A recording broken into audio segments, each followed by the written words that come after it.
नमस्कार, मी प्रतीक्षा. न्यूज मराठी 24/7 मध्ये आपल्या सर्वांचं स्वागत आहे आणि आजच्या राजकीय आढावा या कार्यक्रमात देखील आपलं स्वागत आहे.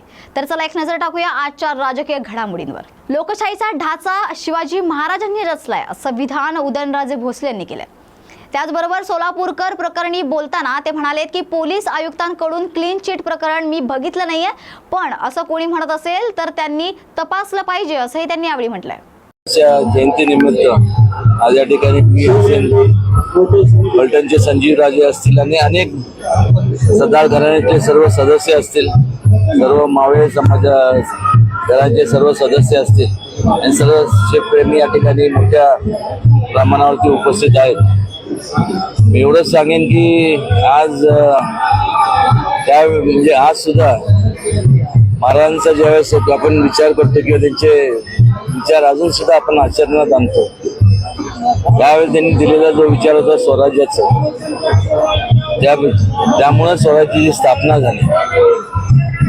अनेक घराणे जे पाहिले आपण त्याच्या अगोदर संपूर्ण देशात किंवा जगभरात ते नावाने ओळखले जायचे, पण एकमेव छत्रपती शिवाजी महाराजांचं त्यांचं कधी रयतेचं म्हणजे रयतेचं राजा म्हणून त्यांची ओळख याकरता होती, कारण सर्वात प्रथम रयतेचा सहभाग म्हणजे जनतेचा सहभाग हा राज्य कारभारात व्हावा ही संकल्पना, हा विचार त्यांनी दिला आणि त्यामुळंच आज लोकशाही आपण जे पाहतो की लोकशाहीत आपण वावरतो, किंबहुना या लोकशाहीचा ढाचा जर कोणी रचला असेल तर छत्रपती शिवाजी महाराजांनी.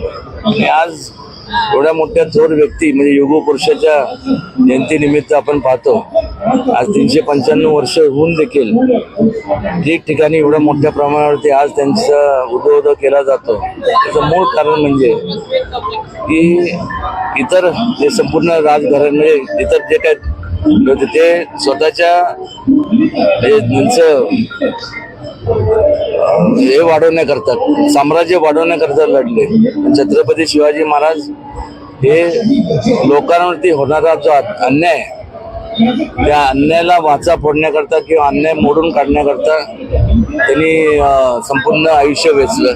आणि त्यामुळंच इतर ह्या संपूर्ण जगभरात कुठल्याही देशातले आपण गेलो तर त्या देशातले जे कोण मोठे योद्धे झाले त्या योद्ध्यांचं कुठेही आपण त्यांच्या धार्मिक स्थळात जे काय असेल म्हणजे तिथं आपण त्यांची मूर्ती किंवा त्यांचं प्रतिमा आपल्याला पाहायला मिळत नाही. आज देखील छत्रपती शिवाजी महाराजांची प्रतिमा आपण आपल्या देवाला ठेवतो. म्हणजे गेल्या 10 वर्षापासून महाराजांचा पुतळा जो आहे बांधत नाहीये, याची खंत वाटत नाही. मोदीजींच्या हस्ते जलपूजन झालं होतं, मात्र अजून पुतळा उभं राहिलेलं. एक आपण लक्षात घेतलं पाहिजे की माझं आता त्याच्याबद्दल त्यांचे आता ते नियोजन ते चालू आहे. त्या बाबतीत तसं पाहायला गेलं तर त्यापेक्षा जास्तीत जास्त जेवढे गड किल्ले यांच्या दुरुस्ती करता ते जर निधी वापरला गेला तर ते जास्त उचित ठरेल. आणि असं परदेशात वेगवेगळे जे आपले त्याच्यामुळे रोजगार त्या ठिकाणी उपलब्ध होईल, त्या ठिकाणी राहणाऱ्या रहिवाशांना, गडात जाणाऱ्या लोकांना मोठ्या प्रमाणावरती लोक जिथे जातात हे भेटी करता पर्यटन विकास होईल आणि एक प्रकारचं मोठ्या प्रमाणात रोजगार लोकांना उपलब्ध होईल. पुणे पोलिसांनी राहुल सोलापूरकरला क्लीन चिट दिली त्या वक्तव्यावर. त्यांचं जे वक्तव्य आहे त्या वक्तव्य पाहिल्यानंतर पोलीस आयुक्त म्हणतात की गुन्हा दाखल करण्यासारखी काही गोष्ट नाही. मी बघितली नाही ते, पण असं जर पण म्हणत असेल तर त्यांनी थोडस स्वतःच चेकअप करून घेतलं पाहिजे. क्लीन चिट देण्यासारखं त्यात म्हणजे काय क्लीन चिट कसं देणार तुम्ही? म्हणजे लाच हा जो प्रकार आहे महाराजांनी दिला, कमाल आहे असं जर कोण म्हणत असेल तर माझं त्याबद्दल मी ऑलरेडी याबद्दल मत व्यक्त केलं. विकिपीडिया म्हणजे इतिहास नाही, तर विकिपीडियामध्ये ज्याला जे वाटतं ते टाकतोय, पण ज्यांनी कोणी चुकीची माहिती टाकली त्यांचा निषेध केला पाहिजे. महाराष्ट्र सरकारने त्या संदर्भात योग्य ॲक्शन देखील घेतली पाहिजे, पण ती ॲक्शन कमी आहे अशी प्रतिक्रिया शाहू महाराज छत्रपती यांनी व्यक्त केली आहे. आज छत्रपती शिवाजी महाराजांची 395वी जयंती आहे आणि 5 वर्षांनी 400 वर्ष पूर्ण होतील. आणि एकंदरीत आपण जर पाहिलं तर छत्रपती शिवाजी महाराजांचं जे कार्य आहे ते देशातल्या सर्वांना मार्गदर्शक आतापर्यंत ठरलेलं आहे आणि त्यांच्या मार्गदर्शनाप्रमाणेच आपण सर्व लोकांना सगळ्यांना एकत्र घेऊन जेव्हा कार्य करतो तेव्हा देशाची उन्नती निश्चित चांगली आणि मोठ्या प्रमाणात होत राहील. आणि अशा तऱ्हेने सगळे एकत्र येऊन काम करणारे छत्रपती शिवाजी महाराजांसाठी हे मला वाटतं एकमेव व्यक्ती असणार ही अशी परिस्थिती आपण पाहतो. राज्य सरकारकडून आज आग्र्यात देखील कार्यक्रम होतोय शिवजयंतीच्या निमित्तानं. आग्र्यातही होतोय, चांगलं आहे. कारण शिवाजी महाराज औरंगजेबाच्या तावडीतनं निसटले आणि निसटून आल्यावर पुन्हा त्या महाराष्ट्रामध्ये येऊन त्यांनी स्वराज्याची स्थापना केली, राज्याभिषेक करून घेतला आणि त्याच्यामुळे हे महत्वाचं आहे. आणि तेच गनिमी कावाचं एक मोठं उदाहरण आहे की आपण तिथनं कसं येतोय, कोणालाही न कळत अजूनही आज तागायत छत्रपती शिवाजी महाराज मथुरेला गेले. आग्र्याहून एवढं आपल्याला माहित आहे, पण तिथनं पुढं कसे आले इकडं हे कोणालाच अजून नीट माहीत नाही. त्याचं संशोधन होण्याची आवश्यकता आहे, पण त्यांनी दाखवलं की आपण निघून लगेच आपण इथं पोहोचू शकतो. खरा इतिहास हा आहे, पण राहुल सोलापूरकर त्यांनी वक्तव्य केलेलं होतं त्या संदर्भात काय सांगाल, कारण कारवाई त्यांच्यावर झालेली आहे. त्यांनी वक्तव्य चुकीचंच केलेलं आहे आणि छत्रपती शिवाजी महाराज इथनं निसटले हे निश्चित आहे, पण यांना औरंगजेबाला पैसे दाखवून पैसे देऊन निसटले ही गोष्ट चुकीची आहे. काय सांगाल, विकिपीडियावर आपण पाहतो की शंभूराजांची बदनामी करणारा मजकूर होता, तो टाकण्यात आलेला होता. त्याच्यानंतर दखल घेतली, तो मजकूर काढण्यासंदर्भात कारवाई करू अशा प्रकारची भूमिका घेतली. पण रात्री विकिपीडियानं पुन्हा ती जे मजकूर आहे तो एडिट केला आणि त्याच्यामध्ये जेम्स लेनचा उल्लेख करत तो मजकूर पुन्हा टाकलेला आहे. कुठेतरी आपण पाहतो की 2013 मध्ये यामध्ये मोठा 2003 मध्ये वादंग झाला होता, पुन्हा तो विकिपीडियावर टाकण्यात आलेला आहे. कशा प्रकारे तात्काळ दखल घ्यायला पाहिजे असं वाटतं? विकिपीडिया म्हणजे इतिहास नाही आहे. विकिपीडिया म्हणजे ज्याला जे वाटते ते टाकतोय त्याच्यात, परंतु चुकीची माहिती टाकणे, ज्याने समाजाला दुखवला जाईल असे टाकणे निश्चित त्याचा निषेधच केला पाहिजे. आणि महाराष्ट्र शासनाने त्याच्याबद्दल ऍक्शन घेतली ही म्हणजे योग्यच आहे, पण ती ऍक्शन कमी झाली असं आम्हाला वाटतं. मालवणमध्ये जो पुतळा कोसळला आज त्याची पायाभरणी आहे, तशा पद्धतीने तो पुतळा व्हायला पाहिजे. राज्य सरकारने काय दक्षता घेतली? राज्य सरकारने तर निश्चित सगळ्या पुतळ्यांची दक्षता घेतली पाहिजे. बांधाच्या आधीच सगळ्या तपासणी झाली पाहिजे आणि बांधताना सुद्धा त्या परवानगीप्रमाणे बांधतायत का नाही हे बघितलं पाहिजे. त्याच्यामध्ये धातू कोणता वापरतात आणि सिमेंट स्टील कसं वापरलं जातंय याचा पूर्वी त्याचा रिपोर्ट असला तर निश्चितच तसली घटना पुन्हा होणार नाही असं आम्हाला वाटतं. कमाल खाननी आपण पाहतो की विकिपीडियावरचा मजकूर ट्विट केला होता, पण त्याच्यावर देखील कारवाई करण्यात आलेली नाही. अशा प्रकारे चुकीचा मजकूर ट्विट करणं आणि ट्विटरने पण काढून टाकलेलं नाही. त्यासाठी तुम्हाला खरं जर पाहिलं कदाचित ट्विटरवर किंवा विकिपीडियावरच ऍक्शन घेतली पाहिजे. संजय राऊत जे बोलतात तेच उलट घडतं असा टोला भरत गोगावले यांनी लगावलाय. तर आमचा दरवाजा थोडा मोठा आहे त्यामुळे आम्ही प्रवेश देतो. संजय राऊत जे बोलतात तेच उलट घडतं. ज्या मंत्र्यांना खरोखरच सुरक्षेची गरज आहे त्यांना ती सुरक्षा दिली जाईल असंही त्यांनी यावेळी म्हटलंय. मला नाही वाटत त्याचं कारण नाही ठीक आहे. मी काय बोलतोय, विरोधकांनी नाही बोललं तर मग तुमचं कसं काय झालं त्याच्यामुळे. आणि संजय राऊत जे बोलतोय त्याला आम्हीच प्रोत्साहन देतोय, त्याने बोलायला पाहिजे. तो जसं बोलतोय तसं उलटं घडत चाललेलं आहे. मागच्या 2.5 वर्ष उद्या सत्ता जाईल, परवा सत्ता जाईल, तेरवा जाईल, असं करत करत आमचा 2.5 वर्षाचा कालखंड निर्विघ्नपणे पार पडला. आणि नुसता कालखंड निर्विघ्न पार नाही पडला तर डबल मेजॉरिटीने आमची सत्ता आली. ज्या पद्धतीने मुख्यमंत्री नाही ज्या पद्धतीने डान्स बारचा परत एकदा विषय सुरू झालेला आहे, डान्स बार सुरू होणार आहे. तुम्ही दोघांनी एकदम डान्स बार सुरू होणार आहे का परत, ज्या पद्धतीचं आता ज्यावेळी बंदी घातली होती. डान्स बार तसे सुरू नाही होणार. प्रश्न असा आहे की सगळा तो महाराष्ट्राच्या लोकांचा विचार करूनच आम्ही विचाराधीन आहोत की चुकीचं जे काय होईल ते आमच्या सरकारमध्ये होणार नाही आणि चुकीचं जे काही नसेल तर त्याला पण आम्ही सहकार्य करणार. अजेंडा कोणी फोडला, उपोषण करतील आणि एका मंत्र्यांनीच त्यांना ही माहिती दिली असं त्यांनी माहिती. आता हे आम्हाला काय यातली कल्पना नाही आहे, तो आम्ही बोलणं उचित नाही वाटत. परंतु जरांगेनं पण आमची सूचनावजा विनंती आहे की सगळ्याच गोष्टी आपण एकाच वेळेला सगळ्या जर मागू तर शासनाला देते वेळेला पुढील भविष्य काळामध्ये ते टिकणं ही क्रमप्राप्त आहे. म्हणून एकनाथ शिंदे साहेबांनी जे पहिले 10%ची आम्हाला जी काय मराठा समाजाला हे दिली तर ती आता आम्ही टिकवत पुढं चाललेलो आहोत. त्यानंतर कुणबी नोंदी आणि ज्या काय आहेत ज्यांच्या नावावर त्यांना ते आम्ही हे दिलं. तर हे अशा एक देतो आहे. काही गोष्टी शासनाला आणि सरकारला अडचण होईल असं पण त्यांनी चालू नये असं आम्हाला वाटतं. जे राऊत शोधतोय पॉईंट काय काय बोलायचं काय काय रोज काय बोलणार. रोज डाळभात खाऊन कंटाळा येतो ना, कधीतरी तिखट पण पाहिजे ना. तसं त्याचं आहे, तो कसा असं काय ना काहीतरी शोधत असतो. पण मला वाटतं आहे त्याने जी काय सुपारी घेतलेली आहे उबाटा संपवण्याची त्याच्याबद्दल मी त्यांचं अभिनंदन करतो. रोजगार हमीच्या आणि त्या मिटिंगच्या अनुषंगाने थोडा आढावा पण घेणं गरजेचं आहे की खरोखर जिथे आवश्यकता आहे जिथं मंजुऱ्या दिलेल्या आहेत त्या आम्ही कामं चालू करतो आहे आणि ज्यांना आवश्यकता आहे तेही आम्ही त्यांना करणं आहे.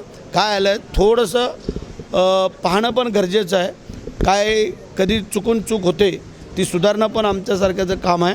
परंतु लवकरात लवकर त्याला आम्ही मान्यता देऊन सुरू करतो. रोजगार हमीच्या मजुरांना सध्या कमी मानधन दिलं जातं, 298 रुपये मिळतं आणि त्यामुळे रोजगार मिळत आहे ते पण आम्ही विचाराधीन आहोत. वाढवतो आहे आम्ही.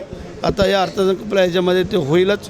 परंतु आमची पण मानसिकता आहे की बाहेर जो रोज दिला जातो तेवढा नाही पण थोडाफार फरक ठेवून जेव्हा एखाद्या बाहेर समजा 450-500 रुपये दिला जातो तर आमचं म्हणणं आहे की 400 रुपयाच्या जवळपास तो यावा की जेणेकरून त्यांना जे काय आपण दिवस ठरवून दिलेले आहेत त्या दिवसामध्ये तरी त्यांना वर्षभरामध्ये जेवढी कामं मिळतील त्यामध्ये ते समाधानी राहतील. अशा प्रकारचं आमचं नियोजन चालू आहे. कायम म्हणताय मी एकनाथ शिंदेचा शिवसैनिक आहे, मी गोगावलेंचा मी शिवसैनिक आहे, त्यांचा सहकारी आहे. आज देखील बॅनर जे लागले त्याच्यावर त्यांच्या पक्षाचा कुठं उल्लेख नाही. सर्व राजू खरे हा आमचा एकदम जुना मित्र आहे. म्हणजे की काल परवा 13वाची गोष्ट नाही आहे, ही बऱ्याच वर्षापासूनची आमची मैत्री आहे. सगळ्याच गोष्टी रोज राजकारणामध्ये आणायच्या नसतात. एखाद्यावरती कोणावरती जर प्रसंग घडला तर आपण एकमेकाकडे जातो. आज मी त्याच्या मतदारसंघामध्ये जातो आहे. एक चांगलं काम आहे त्याच्या कारकिर्दीमध्ये. म्हणजे तो आमदार झाल्यानंतर ज्या शिवाजी महाराजांच्या पुतळ्याचा अनावरण समारंभ तिथे होतो आहे त्याच्यापेक्षा मला वाटतं राजू एवढा भाग्यवंत कोण असू शकत नाही आहे. तसं हे उद्घाटन अनावरण अगोदरच होणं गरजेचं होतं परंतु ते राजूच्या नशिबी आल्यामुळे ते वाढलं आणि तो आमदार पण झाला आणि आज त्याच्या उपस्थितीत आम्ही तो कार्यक्रम करतो आहे. आणि ठीक आहे काही मित्रत्वाची नाती पण जपावी लागतात. मित्रत्वामध्ये आम्ही एकमेकाला काय केलेलं सहकार्य तो विसरू शकत नाही आहे. त्याने केलेलं आम्हाला सहकार्य आम्ही विसरू शकत नाही आहे. आणि ठीक आहे ना, राजकारण आहे, कधी कुठं वळण घेल खेळ आणि राजकारण. तुम्ही कोणच आज गॅरंटी देऊ शकत नाही. जिंकणारा संघ पण हारतो आणि हरणारा संघ पण जिंकतो. त्याप्रमाणे राजकारणामध्ये सकाळी असलेला माणूस संध्याकाळी कुठं असेल हे आज कोण सांगू शकत नाही आहे. आता आमचा प्रयत्न राहील की राजूच्या मतदारसंघामध्ये त्याला ताकद देण्याची आणि त्याचा प्रयत्न राहील जर आम्ही चांगलं काम करत असेल तर आम्हाला सहकार्य करण्याची.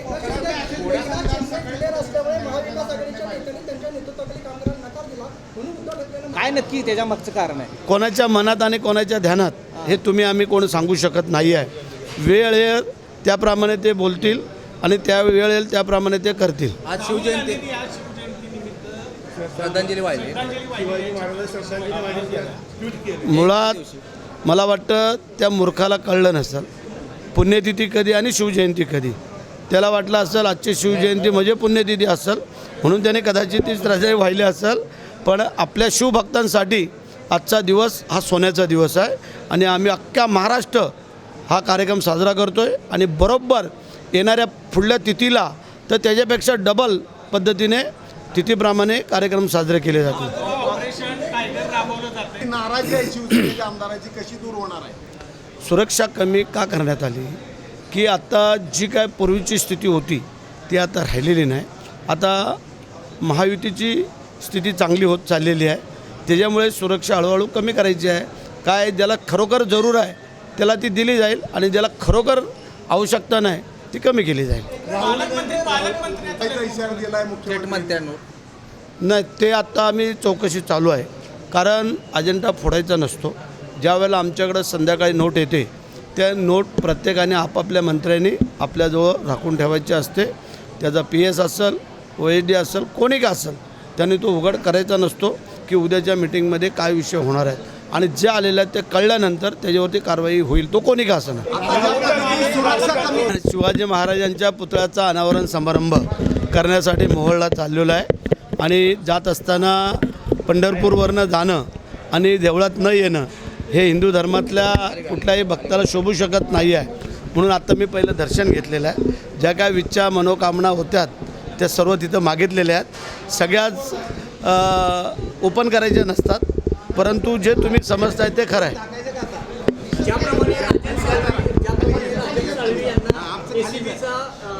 धाकधूक टाकल्यामुळे त्यांनी पक्षात प्रवेश केला, त्याचप्रमाणे वैभव नाईक सुद्धा आता प्रवेश करतील असं वाटतं ना? असा काही प्रश्न नाही आहे की धाक दाखवला ना आला. त्यांनी वस्तुस्थिती पाहिली की बाबा आता आपली पुढची जी काय काळखंड आहे आपला तो पुढं कठीण आहे, त्याच्यामुळे ते येऊ घातलेले आहेत. बाकी काय अडचण नाही. मला एक सांगा, आता ज्या ऑपरेशन टायगरची धास्ती घेतली बघा, ज्या वेळेला वेळ होती त्यावेळेला त्यांना करता आलं नाही.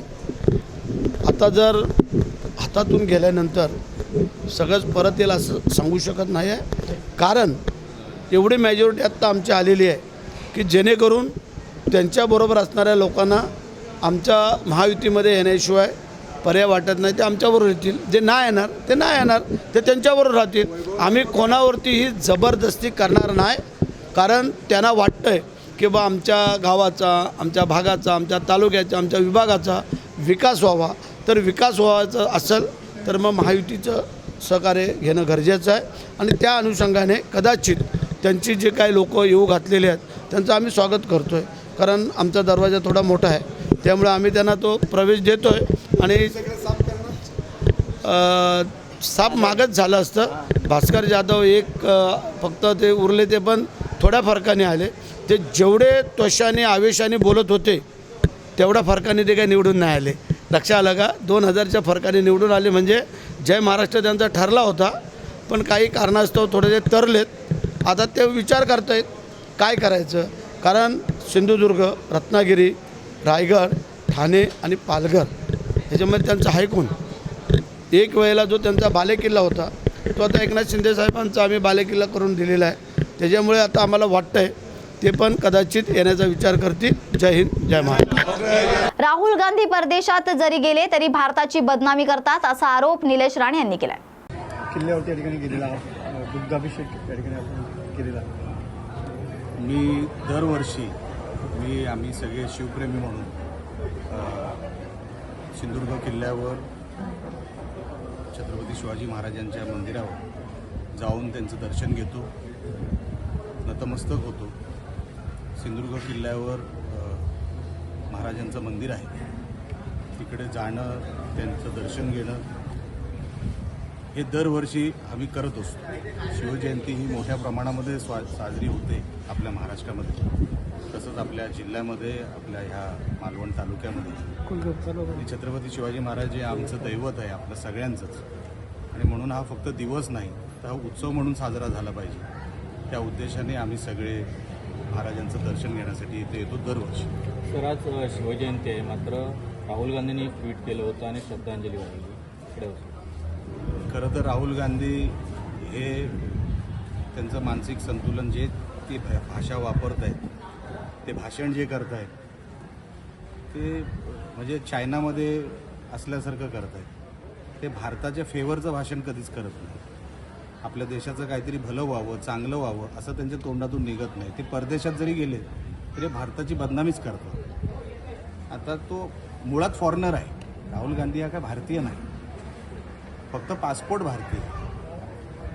आणि असं असताना आदरांजली आणि श्रद्धांजली याचा ज्याला फरक माहीत नाही, ज्यांना आपली संस्कृती माहीत नाही, आपले नेते माहीत नाही, आपले राजे माहीत नाही, आपला इतिहास माहीत नाही, आणि कोणतरी लिहून देतो ट्विट आणि हा ढकलून देतो. याच्या पलीकडे मी त्या व्यक्तीबरोबर काम केलेलं मला माहिती आहे. नेता बनण्याचं एकही क्वालिटी त्या माणसाकडे नाही. अभ्यास नाही, मुळात अभ्यास करावा लागतो. कुठलीही गोष्ट कोण पोटापासून कोण जन्मापासून कोणाला माहीत नसते, पण नंतर अभ्यास करावा लागतो. या सगळं जर राजकारणात आहे तर 24 तास अलर्ट राहावं लागतं. असं कुठलीच क्वालिटी नसल्यामुळे उलटं त्यांनी आमच्या महाराजांचा अपमान केला. काँग्रेस पक्षाने माफी मागायला पाहिजे, राहुल गांधींनी त्यावर माफी मागितली पाहिजे. मंत्रिमंडळाचा अजेंडा आहे तो कुठेतरी लीक झालेला आहे आणि मुख्यमंत्र्यांनी सक्त निर्देश दिलेले आहेत ज्यांनी लीक केला आहे त्यांच्यावर कारवाई करू. आता त्यांच्या अखत्यारीतला विषय मला माहीत नाही. तुम्ही प्रश्न विचारला पण मला त्याबद्दलची माहिती याच अनुषंगानं संजय राऊत असं म्हणतात की हे लीक करणारे त्यावेळेला पण उद्धव ठाकरे मुख्यमंत्री असताना सुद्धा हा असा डाटा लीक झालेला होता. त्यावेळेस सुद्धा मंत्री आत्ताच्या मंत्रिमंडळामध्ये आहेत. उद्धव ठाकरेंचं लिकेजच संजय राऊत आहे, लक्षात ठेवा. त्या माणसालाच लिकेज लागलेली आहे म्हणून त्यांच्याकडून लिकेजच्याच वार्ता निघणार, काही वेगळं काय निघू शकत नाही. Okay sir, thank you. Rahul Gandhi यांच्या ट्विटवरून भाजपने टीका केली आहे. हा दुटप्पीपणा आहे असं वक्तव्य विजय वडेट्टीवार यांनी केलं.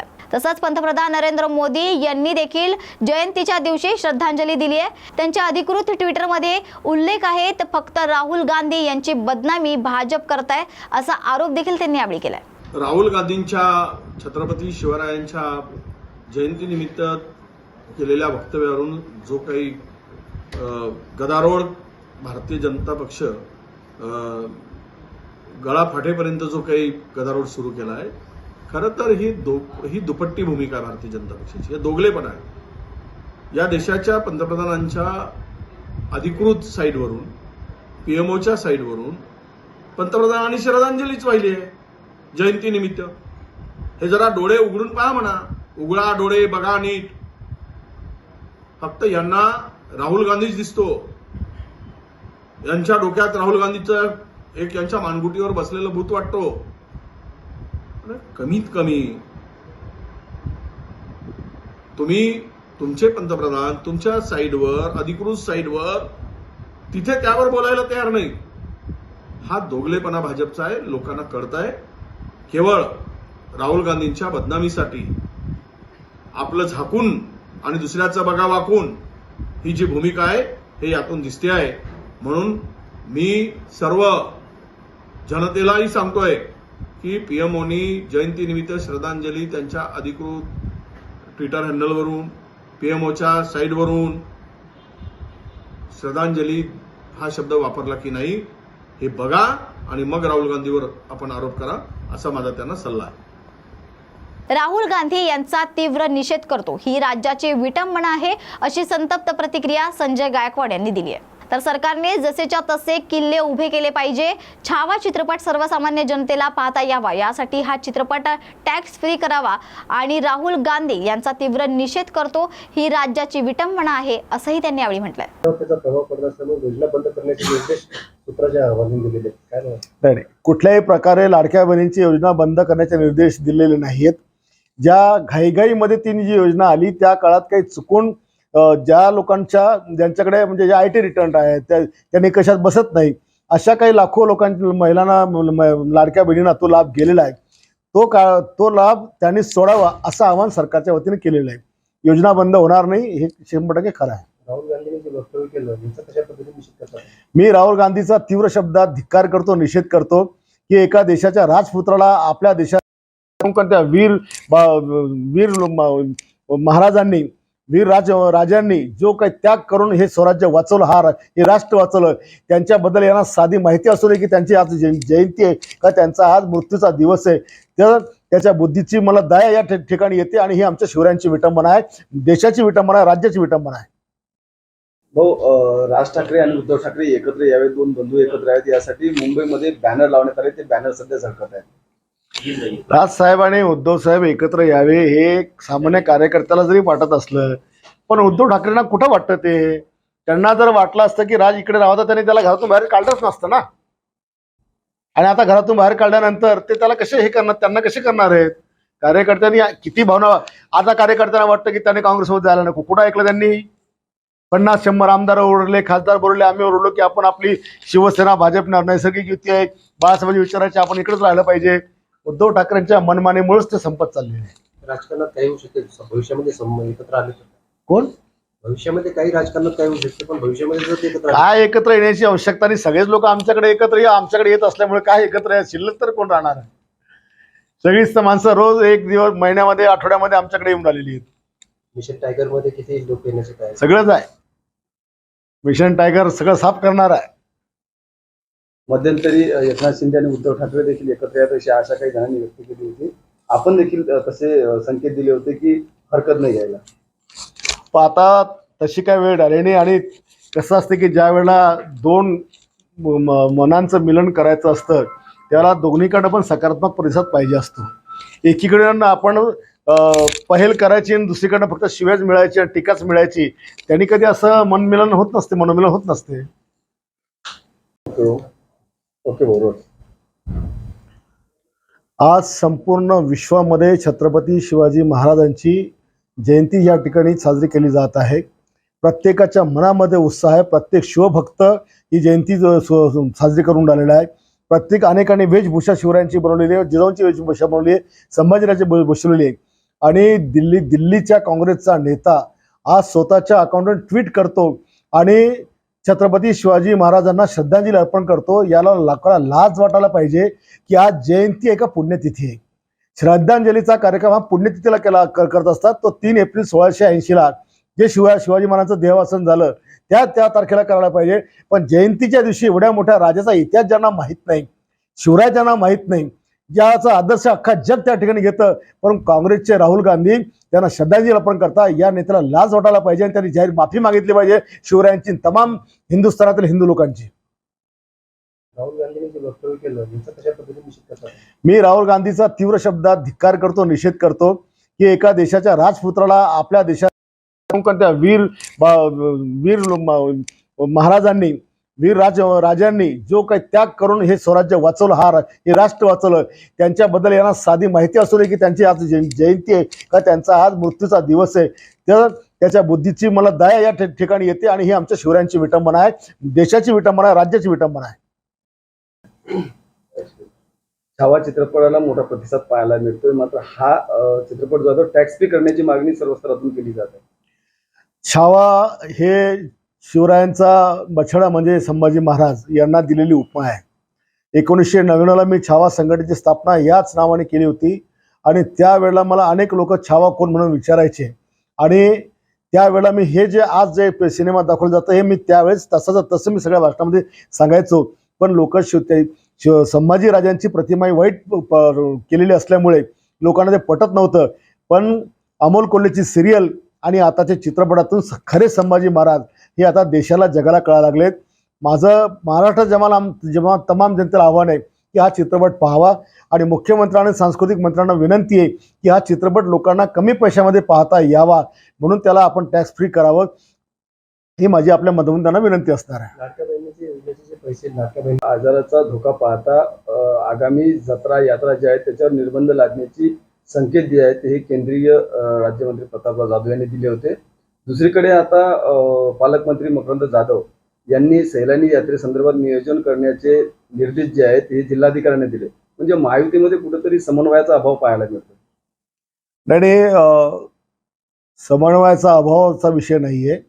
GBS हा आजार नव्याने सुरू झाला. 210 रुग्ण आतापर्यंत दगावलेले आहेत. त्याची लक्षणं तो कसा काय हे त्याच्याबाबत सगळी जनजागृती झालेली आहे. आपण एका मोठ्या प्रचंड अशा महामारीला आपण सामोरं जाऊन आपण अनेक लोक गमावलेले आहेत.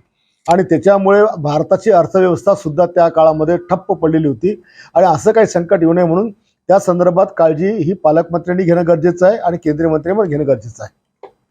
असं म्हणतात की कॅबिनेट मंत्री मग कॅबिनेटची जी होती बैठक त्याच्यात सगळे लीक होऊन आले, त्यामध्ये जे महत्वाचे प्रश्न त्यांनी इशारा दिला जसं की आता कोणी बोलले कॅबिनेटमध्ये जी बैठकीमध्ये चर्चा होती ते विषय बाहेर येऊन आले, लीक होऊन आले. कॅबिनेटमध्ये ही अतिशय राज्याची गुप्त बैठक असते आणि त्या बैठकीचा निर्णय जोपर्यंत GRच्या माध्यमातून बाहेर पडत नाही ते बाहेर पडायलाच नाही पाहिजे. आणि आता नेमकं ते मंत्र्यांच्या PA करतात का मंत्रीच्या माध्यमातून होतात का अधिकारी करतात याचा शोध CM साहेबांनी घ्यायला पाहिजे. तर हा होता आजचा राजकीय आढावा. अशाच राजकारणाशी संबंधित काही बातम्यांसाठी पाहत रहा न्यूज मराठी 24/7. नवा भारत नवा विचार.